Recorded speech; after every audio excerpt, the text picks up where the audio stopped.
जय श्री हरि विष्णु। ओम नमः शिवाय। प्रिय दोस्तों, आइए इस वीडियो के माध्यम से जानते हैं 2025 में ज्येष्ठ कृष्ण पक्ष निर्जला एकादशी का व्रत कब किया जाएगा, कब इसका पारण किया जाएगा, हरिवासर का समय क्या रहेगा। तो बने रहिए मेरे साथ मेरे वीडियो में। अगर मेरी वीडियो अच्छी लगती है तो वीडियो को लाइक करें, चैनल को सब्सक्राइब करें, बेल आइकन को प्रेस करें, जिससे मेरी वीडियो का न्यू नोटिफिकेशन सबसे पहले आप सभी के पास पहुंचे। प्रिय दोस्तों, मैं बता दूं कि ज्येष्ठ शुक्ल पक्ष एकादशी को लेकर के काफ़ी कन्फ्यूजन बनी हुई है कि इस एकादशी को कब रखें। कई जगहों पर इस एकादशी को 2 दिन मनाया जा रहा है, एक 6 जून और एक 7 जून को। तो हमें किस दिन इस व्रत को रखना शुभ होगा, क्योंकि व्रत शुभता के लिए, लाभ के लिए ही रखा जाता है। तो इस वीडियो के माध्यम से मैं सब कुछ बताने वाली हूँ कि कब पारण करना है और किस चीज़ से पारण करना है। वीडियो को पूरे देखिएगा, तभी पता चलेगा कि निर्जला एकादशी कब रखना है, कब पारण करना है और हरिवासर का समय क्या होगा और किस चीज़ से पारण करना है।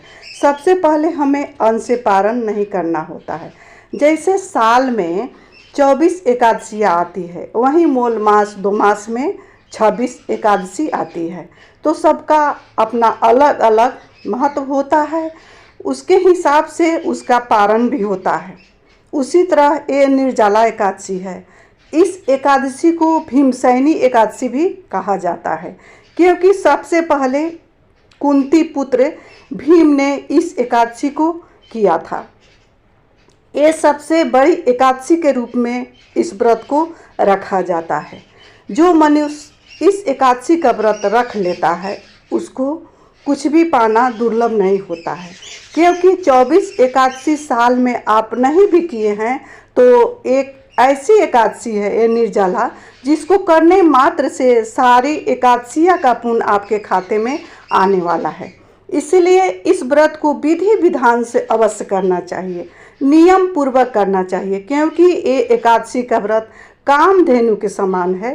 ये 1 दिन नहीं, 2 दिन नहीं, वरन त्रिदिवसीय व्रत होता है। सबसे पहला दिन नहा खाए होता है, जो कि बृहस्पतिवार को करना है नहा खाए। उस दिन आपका भोजन निरामिष रहना चाहिए। अपने घर को अच्छे से साफ सफाई करके बाल को धो करके स्नान करें, क्योंकि बृहस्पतिवार है। जो बहनें बृहस्पतिवार को व्रत नहीं रखती है या नहीं रखती है, उनको अपने स्नान को सूर्योदय से पहले बाल धो करके स्नान कर लेना चाहिए, क्योंकि सूर्योदय जब होता है तभी दिन की गणना होती है। जब सूर्योदय होगा तब ही बृहस्पतिवार का दिन लिया जाएगा। तो उस दिन सूर्योदय से पहले आप बाल धो सकते हैं, नहीं तो आप इसकी भी कर सकते हैं, क्योंकि बड़ी एकादशी है, इसको थोड़ा विधि विधान नियम से किया जाता है। तो सूर्योदय से पहले अपने बाल को धो लें और आम या अमरूद के दतवन से मुंह को धोएं। ब्रश को कदापि ना मुंह में लगाएं, नहीं तो वृंदावन की मिट्टी से अपने मुंह को साफ करें।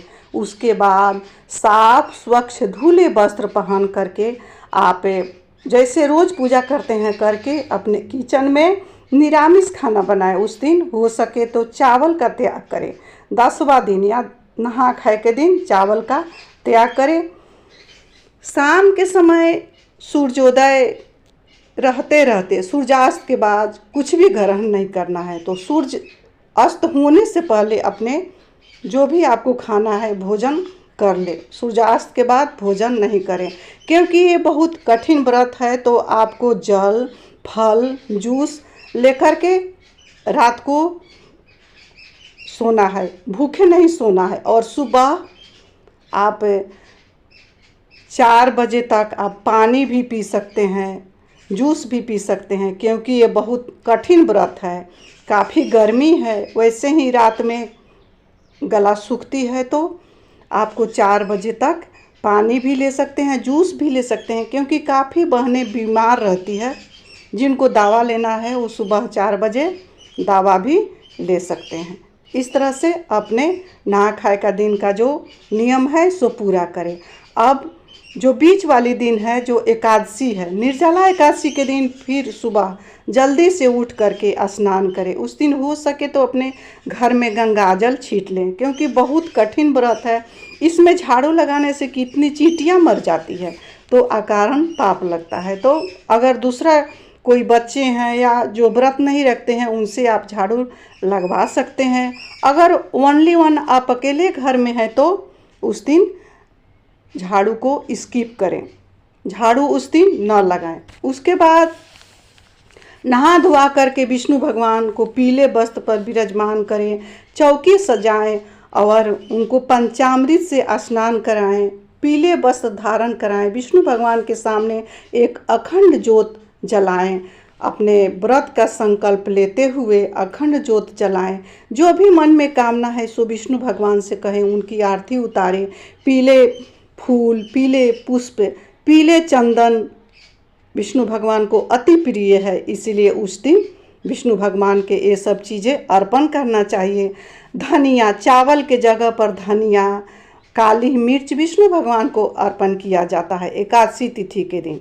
उसके बाद आरती उतार करके अपनी जो भी कामना है सो अपने विष्णु भगवान के सामने बोलना चाहिए। नाम, गोत्र और जगह स्थान का नाम बोलते हुए अपनी कामना को विष्णु भगवान से बोलना चाहिए। ये रहा दूसरा दिन का, जो कि एकादशी व्रत एक दिन नहा खाए और दूसरी दिन पारण बीच में आती है।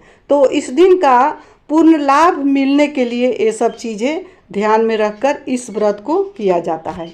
अब आइए जानते हैं कि पारण को लेकर के काफ़ी कन्फ्यूजन बनी हुई है कि पारण 1 बजे के बाद है तो कब पारण करना है। तो प्रिय दोस्तों, बातों को समझेंगे, क्योंकि हरिवासर का वो समय होता है जो द्वादशी तिथि का 4 पहर का 1 पहर होता है, उसको हरिवासर कहा जाता है।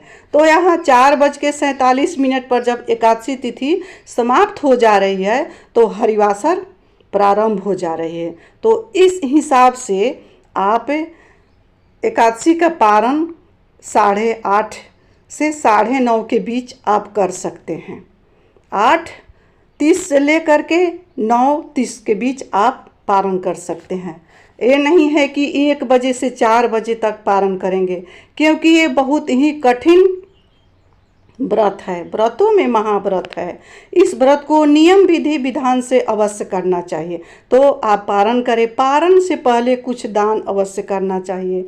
दान करने के बाद ही अपने व्रत का पारण करना चाहिए। तो पारण सबसे किस चीज़ से करना चाहिए, तो उस दिन ज्येष्ठ शुक्ल पक्ष की एकादशी है तो इसमें जौ से पारण किया जाता है। जौ, तुलसी पत्र और गंगाजल से सबसे पहले पारण करें।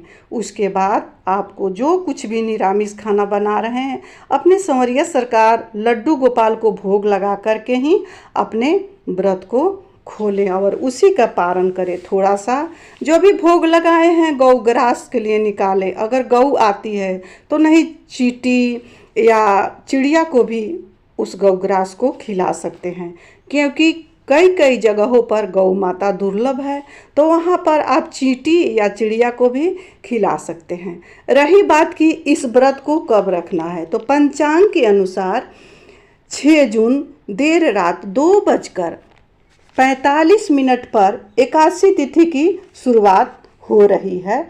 वहीं 7 जून को सुबह 4:47 पर एकादशी तिथि की समाप्ति होगी। ऐसे में उदया तिथि के अनुसार एकादशी का व्रत 6 जून 2025 दिन शुक्रवार को रखा जाएगा और पारण 7 जून 2025 दिन शनिवार को किया जाएगा 8:30 से 9:30 के बीच। तो प्रिय दोस्तों, बातों को समझेंगे, क्योंकि ये जो व्रत है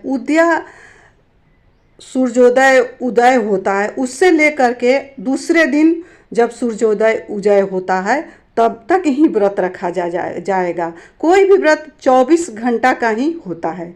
तो इसीलिए इस व्रत को नियम विधि विधान से करें और जैसे मैं बताई हूँ उस तरह से करेंगे तो पूर्ण फल की प्राप्ति होगी। प्रिय दोस्तों, इसी के साथ मैं अपने वाणी को संवरिया सरकार विष्णु भगवान के चरणों में विराम दे रही हूँ। मिलती हूँ अगले वीडियो में, तब तक के लिए इतना ही। मेरे जितने भी व्यूवर्स हैं, सब्सक्राइबर हैं, उनको निर्जला एकादशी का ढेरों सारे बधाइयाँ एवं शुभकामनाएं। भगवान विष्णु की कृपा आप सबों पर बना रहे, जहाँ कहीं भी रहें, स्वस्थ रहें, खुश रहें और खूब मस्त रहें। जय श्री हरि विष्णु। ओम नमः शिवाय। हर हर महादेव।